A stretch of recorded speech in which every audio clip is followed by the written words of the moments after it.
বাড়িতে কেন্দ্রীয় বাহিনী পৌঁছে যায় সোমবার গভীর রাতে।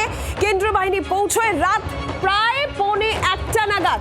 সেন্ট্রাল ফোর্স ফিরহাদ হাকিমের বাড়িতে পৌঁছে গিয়েছিল এমনটাই জানতে পারা যাচ্ছে।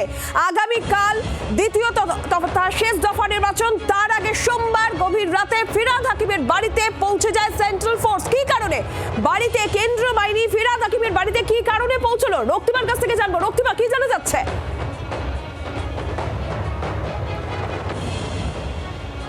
দেখো, যেমনটা জানা যাচ্ছে কালকে প্রায় 1:45 নাগাদ ফিরহাদ হাকিমের বাড়িতে কেন্দ্রীয় বাহিনী গিয়ে পৌঁছয় এবং সেক্ষেত্রে দেখো যেমনটা খবর, প্রত্যেক ভোটেই তুমি জানো যে একটা অভিযোগ ওঠে যে শাসক দলের নেতা মন্ত্রী, বিশেষ করে যারা প্রভাবশালী, তারা একটা প্রভাব খাটানোর চেষ্টা করে বলে। দেখো, সেই প্রভাব যাতে এইবারের ভোটে যাতে কেউ না খাটাতে পারে, তার জন্যই আগাম সতর্ক বার্তা পৌঁছানোর জন্যই কেন্দ্রীয় বাহিনীর তার বাড়িতে পৌঁছে যায়, যেমনটা জানা যাচ্ছে।